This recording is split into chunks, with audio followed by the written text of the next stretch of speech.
Breakup भी दे रही थी, मेरे पास वो ब्रेकअप नहीं है। 3,66,000 लोगों का जो ब्रेकअप रागिनी आप दे रही हैं, इसका सोर्स क्या है? एक मिनट मानक, वो सोर्स भी बता रही हूँ, ये भी देख लीजिए, एक बार देख लीजिए, क्योंकि ये अभी यही बात बोल रहे हैं। क्या है? बिहार चुनाव आयोग ने सुप्रीम कोर्ट से कहा नागरिकता की जांच का अधिकार उसके पास। और ये मेरी खबर नहीं है, इसका सोर्स भी लिखा हुआ है। ठीक है, ये बात सही है। ये कहा था उन्होंने। किसकी खबर है? हाँ, ये कहा था। नहीं, अरे हमने सुप्रीम कोर्ट की हियरिंग फॉलो की है, उसमें इलेक्शन कमीशन के वकील ने कहा कि हाँ हम कर सकते हैं। और देखिए, उसमें कुछ हद तक मैं भी मानता हूं, क्योंकि वोटर जो होता है वो नागरिक ही हो सकता है। Very correct. तो वोटर लिस्ट में नागरिकों का ही नाम आएगा। नहीं, एक सेकंड, वोटर लिस्ट में नागरिकों का ही नाम आएगा, मैं मानता हूं। टेक्निकल है। नागरिकों के लिए इन्होंने क्या शोर बताया? नागरिकों के लिए उन्होंने 11 डॉक्यूमेंट दिए। एक सेकंड, बड़ा डिफरेंस है इसमें। मामला गड़बड़ा जाएगा,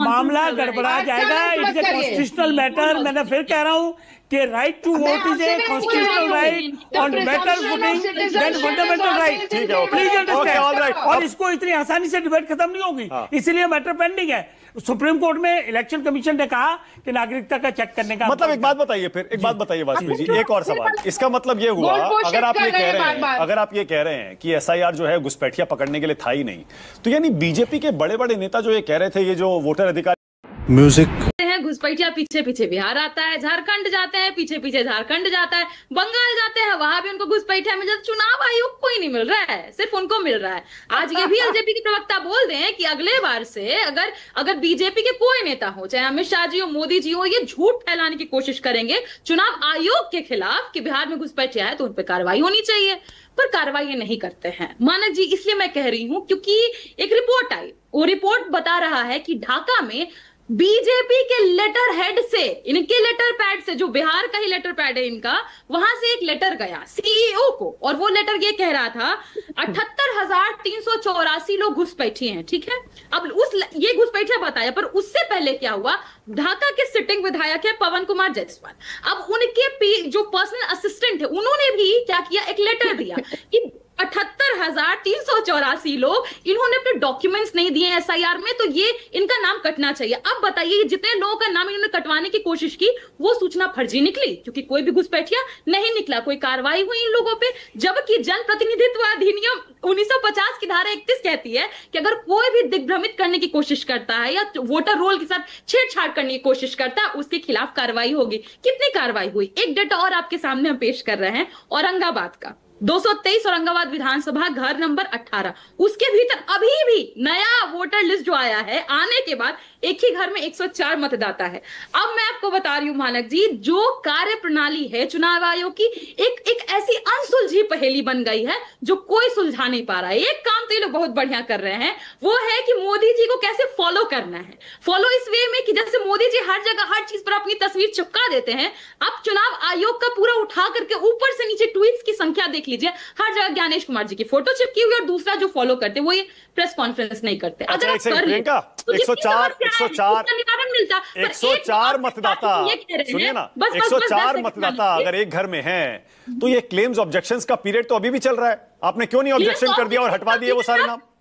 वो कब तक चलते रहेगा? आप फाइनल ड्राफ्ट लेकर के आ गए हैं, उसके बाद भी इतनी सारी समस्याएं बनी हुई है, क्या क्वेश्चनेबल नहीं है? आप प्रधानमंत्री जी के ऊपर कोई कार्रवाई नहीं कर रहे हैं, हर बार आते हैं बोलते हैं बिहार में घुसपैठिया।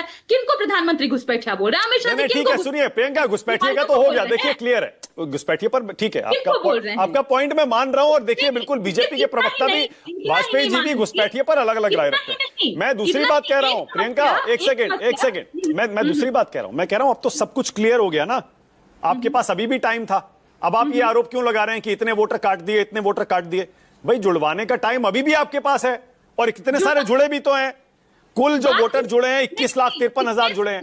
फिर वहां डेटा का हेरफेर, आप इसको समझिए। व्यस्त आबादी जो है बिहार की, राष्ट्रीय जनसंख्या आयोग के हिसाब से 8,18,00,000, अभी भी इनके वोटर लिस्ट में कितना आ रहा है? 7,42,00,000। अभी भी कितनों का लैप्स है, कितने घटे हुए हैं? 76 लाख। अरे भाई, 65 लाख लोगों का आपने नाम काटा था, और उसके बाद सुप्रीम कोर्ट ने उसमें आधार कार्ड एज 12th डॉक्यूमेंट जोड़ा। अब कितने लोग उसमें ऐड हुए? ऐड होने का तो नहीं पता, लेकिन ये जरूर हो गया कि और घट गए। आपने देखा ना 3 लाख और लोगों के नाम काट दिए गए हैं। अब ये जो 22 लाख नहीं जोड़े गए हैं फॉर्म 6 के माध्यम से, अब बताइए कितने इसमें नए वोटर हैं या कितने वो लोग हैं जो डिलीटेड थे, उसके बाद फिर उनका नाम दोबारा इस फॉर्म से जोड़ा गया। कोई क्लैरिटी नहीं है मानक जी। हमारा सवाल कहीं कोई गैर लाजमी सवाल नहीं है, पर सवाल आज भी मैं लोजपा प्रवक्ता पूछती हूँ। आप एक बार मानक जी उनका पुराना क्लिप से लेकर के अभी तक चलाइए, ऐसा लगता है 2 कदम आगे 2 कदम पीछे, 2 कदम आगे पीछे, ये चल रहा है। उनको खुद भी क्लैरिटी देखिए, एक बात पे तो मैं बिल्कुल खुद खुल के कहता हूं कि इस पर भी प्रेस कॉन्फ्रेंस होनी चाहिए और सारे सवाल जिन पर स्पष्टता नहीं है चुनाव आयोग को जल्द से जल्द देना चाहिए। वारिस पठान, आपकी यात्रा बिहार की जो रही उसके बाद भी मैं देख रहा हूं, ऐसा लग रहा है कि आप तो शुरू से कहा कि हमारे गठबंधन में जितने लोग हैं वो तय हो चुका है, कोऑर्डिनेशन कमेटी बन चुकी है, तो अब तो ये है कि हम लड़ रहे हैं मैदान में। हो ठीक है, ओके। रागिनी नायक, रागिनी आपका जवाब वारिस पठान को। देखिए वारिस पठान जी ने एक सेकंड मानक भाई, अच्छा ले लीजिए 30 सेकंड वारिस पठान बोलिए। हाँ रागिनी, मैं एक जरा सा ह्यूमर की बात बोलना चाह रहा हूं। अगर मेरी बहन प्रियंका जी के हाथ में होता गठबंधन करना, 5 मिनट में गठबंधन करती थी, मुझे यकीन दिल से बोल रहा हूं। चलो रागिनी बोलिए। वो मजबूर, हालात से मजबूर हूं मैं, शोलों पे मैं चल रहा हूं। रागिनी बोलिए। हाँ। देखिए, गठबंधन के लिए कभी इधर कभी उधर नाक्र करने वाले अब कोई जोक सुनाएंगे तो उस पर थोड़ा सा ये चाह रहे हैं कि हंस दिया जाए, पर कोई हंस नहीं रहा है। आपकी स्थिति बिहार में भी और बहुत जल्दी तेलंगाना में भी दयनीय ही होगी। जितना भी आपने बोला, देश हंस रहा है तुम्हारे ऊपर, मेरे पे छोड़ो। पूरा देश हंस रहा है, पूरा देश हंस रहा है, हम सब पे पूरा देश हंस रहा है। नहीं, आपने सुनना पड़ेगा, अब तो सुनना पड़ेगा। पूरा देश हंस रहा है और आगे भी हंसता रहेगा, हंसता रहेगा। कल फिर बोलते हो, बोलते थे, अब छोटा पप्पू बोलेंगे। जितना, हाँ बोलिए, आपकी असलियत सामने आ रही है। आप मोदी को जुमलेबाज नहीं बोलेंगे क्योंकि लास्ट में हंसता है ना, जोरदार हंसता है। सुनाई ना इंग्लिश के खिलाफ बोलेंगे, आप लोग आप ये साथ में नहीं ले, तो आप ही चाहते नहीं हो बीजेपी को हराना। चुनाव लड़ते हैं जहाँ आप चाहते नहीं हो बीजेपी को हराना, इसलिए तो साथ में नहीं लेते। आप बीजेपी को मदद पहुंचाइए, आप पहुंचा रहे हो बीजेपी को मदद, डायरेक्ट बीजेपी को मदद कांग्रेस पहुंचा रहा है। लाइव तोड़ रहा हूं, मिलकर चुनाव लड़ेगी, सरकार बनाएगी, ना आप यहाँ के रहेंगे ना वहां के रहेंगे। गुरुप्रकाश, आपकी बात है। गुरुप्रकाश जवाब दीजिए भाई। गुरुप्रकाश, ओके, गुरुप्रकाश बोलिए। नहीं, देखिए, योगेंद्र यादव जी को मैं सुन रहा था और योगेंद्र यादव जी, अब वारिस भाई भी कह रहे थे 5 दिन के लिए बिहार आए, कोई 10 दिन के लिए बिहार आता है। हम लोग बिहार में रहते हैं और बिहार में ये कोई मुद्दा नहीं है। बिहार में मुद्दा है विकसित बिहार कैसे बनाना है। बिहार में मुद्दा है स्कूल कॉलेज इंफ्रास्ट्रक्चर जो बिहार का मतलब उसको कैसे करना है। विकसित भारत में विकसित बिहार की भूमिका क्या होगी। आम बिहारी का, सामान्य बिहारी का, मानक जी, इस मुद्दे से कोई सरोकार नहीं है, कोई जुड़ाव नहीं है। आम बिहारी, जैसे कि पता है 99% बिहारी जुड़ा हुआ है। सवाल मेरा बड़ा क्लियर है। आप कह रहे हैं विकास पर चुनाव होगा, मतलब घुसपैठिया मुद्दा नहीं है ना बिहार में, खत्म हो गया ना मुद्दा। नहीं मानक जी, देखिए, नीतीश कुमार जी और एनडीए की सरकार ने जब 2005 में कहा था क्राइम, करप्शन, कम्युनिज्म से कोई कॉम्प्रोमाइज नहीं होगा, वो हमने करके दिखाया। और पिछले 20 साल के ट्रैक रिकॉर्ड पे हो हल्ला करना है, ये हो हल्ला मैं किसी के बीच में बोलता नहीं हूं मानक जी, लेकिन चलिए, अपने अपने संस्कार होते हैं, मैं बोलता नहीं हूं किसी के बीच में। बात नौकरी पे हो, बात विकास पे हो, बात बिहार की हो, ये अनावश्यक कुछ भी अनर्गल मुद्दे उठा करके राजनीति करना, ये एनडीए का स्वभाव। अरे भाई, घुसपैठिया अलग मुद्दा है। गुरुप्रकाश, घुसपैठिया अनर्गल मुद्दा कैसे हो सकता है? नहीं, देखिए, आपके सबसे बड़े नेता उठाते हैं भाई, क्या बोल रहे हैं? अरे बिहार के 14 करोड़ लोग पुनः जवाब देंगे और नीतीश कुमार के सुशासन पे, एनडीए के गुड गवर्नेंस पे मुहर लगने वाली है। आप निश्चिंत रहिए, ये कुछ भी बात करेंगे, ये परिवारवादी लोग, बाप बेटा थोड़ी तय करेगा। बिहार का 14 करोड़ तय करेगा ना, सोनिया जी का बेटा तय करेगा, लालू जी का बेटा तय करेगा, आम बिहारी तय करेगा। लालू जी का बेटा नहीं तय करेगा, सोनिया जी का बेटा नहीं तय करेगा, आम बिहारी। वाजपेयी जी कुछ कहना चाह रहे हैं, वाजपेयी जी जल्दी। सामान्य बिहार बोलेगा, लालू का बेटा और गलत तरीके से किसी का नाम डिलीट हो गया या किसी का नाम जुड़ने से छूट गया, नॉमिनेशन से 10 दिन। घुसपैठियों कहां से निकलेंगे घुसपैठिए? जो 65 लाख नाम हटाए गए उसमें 22 लाख को मृतक बताया गया, 36 लाख का स्थायी पलायन बताया गया, 7 लाख लोगों का पंजीकरण कहीं अलग था यानी कि डुप्लीकेशन था। जो दोबारा कटे 3,66,000, उसमें 2 लाख ने पलायन किया, 60,000 लोग मर गए, 80,000 लोगों का डुप्लीकेशन था। तो ये तो पूरी संख्या हो गई ना।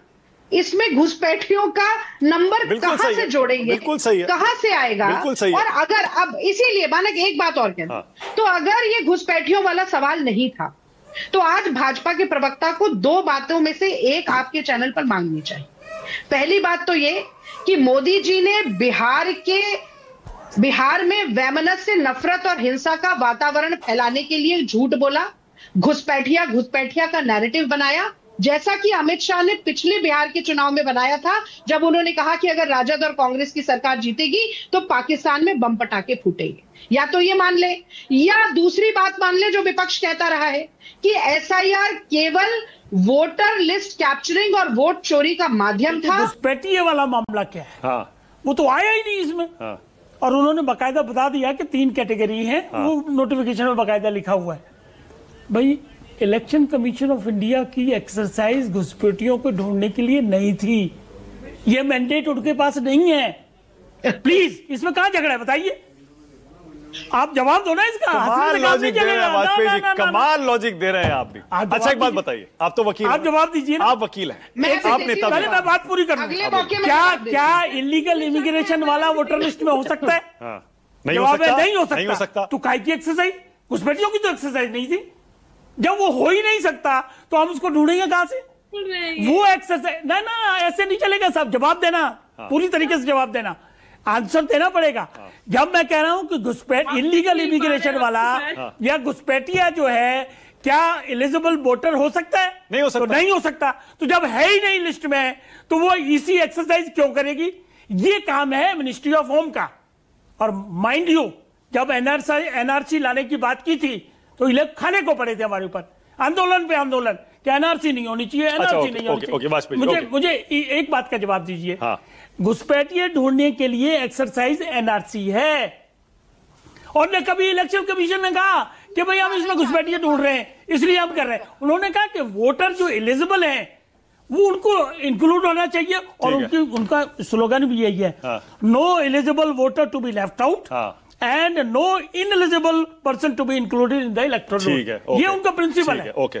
और ये कॉन्स्टिट्यूशनल मैंडेट है। ठीक है। अब मैं आपसे पूछता हूं वाजपेयी जी, आप तो वकील हैं और एक नेता भी हैं, ये बताइए, अगर एसआईआर में कोई घुसपैठिया नहीं पकड़ा गया, आप कह रहे हैं वो महानवमी की शुभकामनाएं दे दूं और दशहरे की भी अग्रिम शुभकामनाएं दे दूं, और एक छोटी सी कविता के साथ आज अपनी बात शुरू करती हूँ, क्योंकि बड़ी मजेदार बहस हो रही है। और आपने जिस तरीके से फंसाया है भाजपा प्रवक्ता को कि वो ये गोल गोल जलेबी बनाते रह गए, पर घुसपैठिए का घ पर भी जवाब नहीं दे पाए।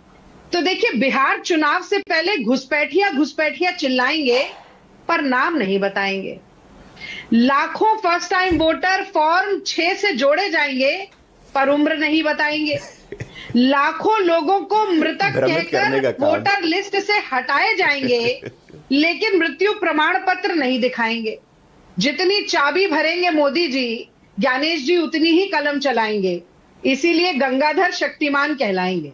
और मुझे लगता है कि ये बात कल जिस तरीके से आखिरी वोटर लिस्ट जारी की गई उससे पूरी तरीके से साबित हो गई है मानक। और ऐसा मैं इसलिए कह रही हूं क्योंकि अभी तक तो ये बात स्पष्ट थी कि मोदी जी ऐसे थर-थर कांपते हैं प्रेस वार्ता के नाम से, पर शायद खरबूजा खरबूजे को देखकर रंग बदलता है, और ये रंग शायद चुनाव आयोग और चुनाव आयुक्त पर भी चढ़ गया। वैसे तो बड़ी प्रेस वार्ता कर कर शायरी सुनाते थे और ज्ञान की गंगा बहाते थे ज्ञानेश कुमार जी, और कल का